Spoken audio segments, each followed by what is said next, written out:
Hello class.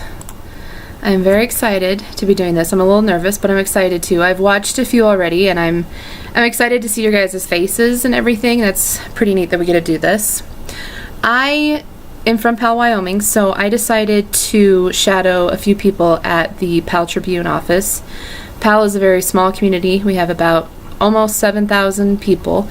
We do have Northwest College here, which brings in a lot more population during the school year. The paper is only published, or it's only released on Tuesdays and Thursdays, so it's a very small production, but it's very informative, and they do a really great job at making sure that we know what's going on and that we are prepared for the coming events. We know the stories that are breaking news or any accidents that have happened. They keep us up to date on things. And I've actually noticed a few times they have published a paper on a day that is not normal, and because of a story like 9/11 or anything like that, they really try to keep you as as informed as they can as a very small newspaper office. I actually got the chance to shadow two people. First was Tony. He's the advising and general manager, and he's kind of the guy that does everything. He is a jack of all trades. He is so committed to this paper. It's his life. He's really smart. He actually attended University of Wyoming. He does everything from editing. He is actually one of the main photographers, and when I was there in the first hour, he had to go because he had to go take pictures at Heart Mountain. So it was exciting to see the just spontaneity and the I have to go grab my camera. And he sat me down at his desk and he said that I could have free range of his computer, and I wanted to look at archives or anything I wanted. He was very accommodating and very sweet, and he let me read the kind of orientation page that all new employees at the paper read, and it just gave me like a flood of information, and it was really informative and really helpful. And I'm really glad I got to do that because it showed me that the papers, they don't make a lot of money from the distribution and people having subscriptions or buying it in a store. It actually comes from the ads, and basically one of the biggest ads in the Powell Tribune is Linton's Big R. It's one of our biggest stores in Powell, and they have a massive ad in every paper, and they said that without that money from Linton's, it would be very hard to keep the paper going because they have been a main contributor to the paper for so long, and they really love to have the big ads, and sometimes they even take up a whole page because they have lawnmowers on sale or anything. I mean, they just want to make sure that the public knows what's going on and that they know when the sale starts, when it ends, how much the discounts are, and the Powell Tribune is the best place to do that. So that was really exciting to go through that with Toby. And then I also shadowed Tessa, who is the feature editor, and her introduction to me was rushing in with a copy of this like grid paper, and she's putting giant X on it, and she's writing in names and dates and how much space they're going to take, and she's just rushing and super crazy busy because it was actually the day before the paper was published and released. So it was really exciting to see her in just the thick of it. She's just like, oh my god, we have a deadline, we have to hurry up, I need to make sure that this is okay, I need to make sure that that's okay. And she said hello, and she said she was sorry that she was so antsy, and I told her that I understood. I mean, it's how we are as students, it's how we are as parents, it's how we are as adults, I think. So it was just nice to see her working so hard, and she's probably my age. I would say she's 30, maybe 31. And to see her as successful, even though it's a small paper, most people would be like, oh, that's not very successful, but it is. I mean, she's the features editor, and that's a big deal. And she's great. I mean, she let me look at a copy of the paper before it goes to the graphic design people, and she let me see if there was any like spelling errors or anything, and I actually found 3, and I was very excited about that. I'm not very good at English, so it was exciting to like catch things. I did love just watching this very small, very intimate setting, and you have the editor, it's a family-owned newspaper, and so the editor and his son and his daughter-in-law are actually like the main glue of the paper. They really get out there and talk to people who could, buy ad space and things like that. And he was really sweet too, and he told me, he's like, you have any questions? I've been doing this forever. And he was very sweet.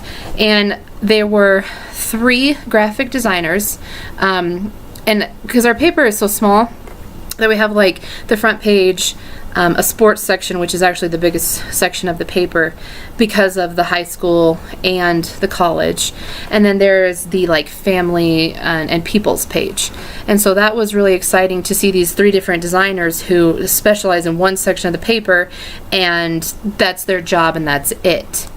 The graphic designers were pretty cool. They had little like cubicles, and you could really tell their personality from what they had in their space, and also how they put their art into the newspaper. Each section is very different, and you can really see that come through once you get to meet them and you get to see where they work.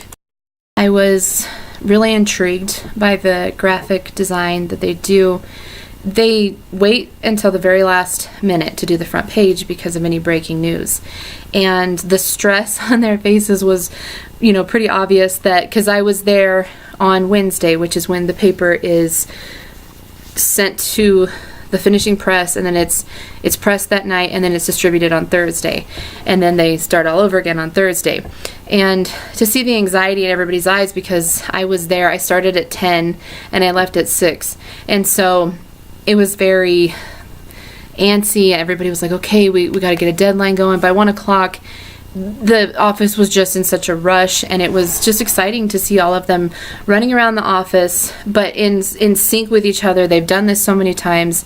There's probably, if you don't count the secretaries, if you only count like the editors, the designers, the sports casting journalists, there's 6 altogether. So that's a very nice thing too. It is a very small office, and I think that the group mentality and the connection that these people have makes this paper as successful and as community oriented as it is. I think in bigger cities and places like New York or LA, you lose that connection with the reporters and the journalists. The bigger papers there's just so many reporters, there's so many photographers, so many journalists, so many editors, graphic designers, that it kind of loses that, down home country feel, which we just have and love here in Wyoming. And I think even our biggest paper, which is the Cheyenne paper, is still very intimate and small. And I think that's really special that in Wyoming we have this, because we can go straight to the newspaper office and show them a story, or take in our pictures, and they will look at it and they will be serious about publishing the story, and they can actually archive our pictures for later events and things. They really want the community to be involved in the paper as well, because we are the people who purchase it and read it, and it's important that we kind of have a part in what goes on, and to feel that they really care about the community. The last part that I got to see was the printing press. The printing press at the Powell Tribune has been there for, let's see, it was new in 1971. And it's very small. It's in a room that's probably like the size of a classroom. And it's really, really neat. There are 2 people who run the press, and they've both been doing this for over 20 years. So they work just like robots together. It's really, really cool. And I loved watching that, because it's just the fastest machine, and it just prints it out and folds it and puts it together. And it just shows you the ingenuity of how much these newspapers mean to the country, because these machines were built for this, and they have been perfected over the years so that we can have a fast press, so that the news can get to the people faster. And that shows you how important the news is in America. We do have the most newspapers offices in the whole world. Each state has at least 20 newspapers, so it's a pretty big deal. And it's just really fun to know that it just takes a few people who take pictures and talk to people to get us the news, the stories, the truth, and to not be afraid of what people are going to say and do, because that's journalism. You have the freedom of press, and you have the right to tell us the truth, and we have the right to know the truth. And so it's just exciting to see it all work from the very beginning to the very end. I do subscribe to my newspaper. I really love it in the summer for things like yard sales and stuff. My kids play sports, so I do it for that. And also for Northwest College, they always have stories in there about sports or activities going on at the school. So it's really exciting just to see what people are doing, where the town is going, what's new. It's a great thing, and I'm really glad that I got to do this. And I feel very fortunate that I got to do it at an office such as the Powell Tribune, where the people were so welcoming and warm. And the paper is such a big part of our community. So thank you guys for watching my video, and good luck to everybody for the rest of the semester, and I will see you later.